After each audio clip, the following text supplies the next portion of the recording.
ਵਾਹਿਗੁਰੂ ਜੀ ਕਾ ਖਾਲਸਾ ਵਾਹਿਗੁਰੂ ਜੀ ਕੀ ਫਤਿਹ। ਜਿਵੇਂ ਆਪਾਂ ਸਭ ਜਾਣਦੇ ਆ SP 509 ਦੀ ਅੱਜ ਹੀਅਰਿੰਗ ਆ ਫ੍ਰੈਜ਼ਨੋ ਤੋਂ। ਅਸੀਂ ਪੰਜਾਬੀ ਰੇਡੀਓ USA ਦੀ ਟੀਮ ਦੇ ਨਾਲ ਅਸੀਂ 5 ਜਣੇ ਆ, ਪੂਰੀ ਗੱਡੀ ਭਰ ਕੇ ਆ ਰਹੇ ਆ। ਤੇ ਹੋਰ ਵੀ ਪਤਾ ਲੱਗਾ ਵੀ ਹੋਰ ਵੀ ਬਹੁਤ ਸਾਰੇ ਸਾਡੇ ਸੱਜਣ ਦੋਸਤ ਮਿੱਤਰ ਜਿਹੜੇ ਆ ਉਹ ਇਸ ਹੀਅਰਿੰਗ ਦੇ ਉੱਤੇ ਸੈਕਰਾਮੈਂਟੋ ਦੇ ਵਿੱਚ ਪਹੁੰਚ ਰਹੇ ਆ। ਸੋ 9-9:30 ਵਜੇ ਤੋਂ ਬਾਅਦ ਤੱਕ ਤੁਸੀਂ ਉੱਥੇ ਜੋ ਕੈਲੀਫੋਰਨੀਆ ਦੀ ਅਸੈਂਬਲੀ ਆ ਉਹ ਸਟਰੀਟ ਦੇ ਉੱਤੇ 1021 ਉਹ ਸਟਰੀਟ ਦੇ ਉੱਤੇ ਤੁਸੀਂ ਪਹੁੰਚਣਾ ਆ।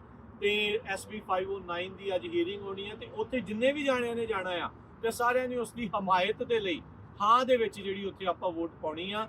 ਕਮੇਟੀ ਨੇ ਵੋਟ ਨਹੀਂ ਪਾਉਣੀ, ਅੱਜ ਲੋਕਾਂ ਦੀ ਰਾਏ ਜਿਹੜੀ ਉਸ ਦੇ ਵਿੱਚ ਜਿਹੜੀ ਉਹ ਹੋਣੀ ਆ। ਜੇ ਤੁਸੀਂ ਇਸ ਟਾਈਮ ਸਾਨੂੰ ਸੁਣ ਰਹੇ ਹੋ, ਦੇਖ ਰਹੇ ਹੋ, ਸੈਕਰਾਮੈਂਟੋ ਦੇ ਨਜ਼ਦੀਕ ਖਾਸ ਕਰਕੇ ਤੁਸੀਂ ਰਹਿੰਦੇ ਹੋ, ਯੂਬਾ ਸਿਟੀ ਹੋਰ ਇਲਾਕਿਆਂ ਦੇ ਇਰਦ ਗਿਰਦਾਂ, ਤਾਂ ਸਾਰੇ ਜਾਣਿਆਂ ਨੂੰ ਅਸੀਂ ਤੁਹਾਨੂੰ ਉੱਥੇ ਪਹੁੰਚਣ ਦੇ ਲਈ ਬੇਨਤੀ ਕਰਦੇ ਹਾਂ। ਐਡਰੈਸ ਤੁਹਾਨੂੰ ਇੱਕ ਵਾਰੀ ਫੇਰ ਦੱਸਦਾ ਹਾਂ, 1021 ਓ ਸਟਰੀਟ, ਰੂਮ ਨੰਬਰ 1100।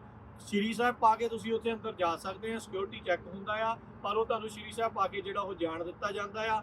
ਰੂਮ ਇਸ ਵਾਰ ਵੱਡਾ ਆ, ਜ਼ਿਆਦੇ ਬੰਦੇ ਜਿਹੜੇ ਉਹਦੇ ਵਿੱਚ ਬੈਠ ਸਕਦੇ ਆ। ਸੋ ਸਾਰਿਆਂ ਨੂੰ ਹੁਮ ਕੇ ਪਹੁੰਚਣ ਦੇ ਲਈ ਬੇਨਤੀ ਕੀਤੀ ਜਾਂਦੀ ਆ।